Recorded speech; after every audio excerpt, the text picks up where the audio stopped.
Copilot's going to be a huge change for customers who are able to get the value out of it to be able to innovate. The data that's in, for instance, Outlook, the data that could be in SharePoint or OneDrive, you can now use natural language to ask it questions to do stuff, whether it's create presentations, whether you want to summarize a chain of an email string. I mean, how many times did you get an email forwarded to you saying, please provide me your input? And you scroll down and it's like 50 different emails. And you're like, ooh.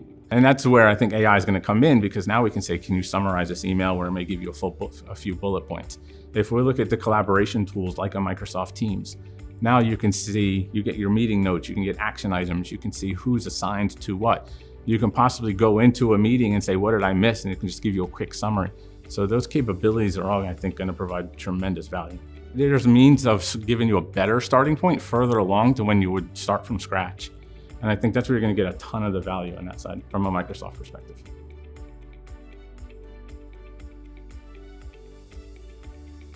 If you look at Copilot readiness, one of the key things we're trying to tell customers is, first, understand your data infrastructure. Where is your data? Get it into the cloud, because Copilot's going to rely on the data that's in Microsoft, specifically SharePoint, OneDrive, Exchange, those technologies. But it's not only getting the data there, but it's also understanding who has access to what data, what governance do you have around that data. That's the most important thing that we're going to work with customers on the readiness side of it. Give them an understanding of what is there, who's accessing it, but more importantly, who can access it.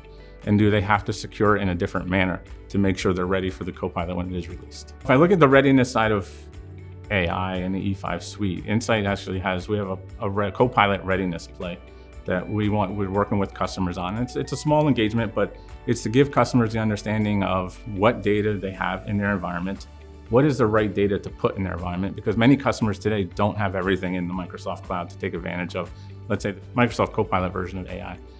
But then it's going to be understanding where's that access from? Who's accessing it? Where are they accessing it from? Should they be accessing it? And then how do we take a step back and now wrap the data and compliance around everything to make sure it's providing the right data to everybody at the time needed.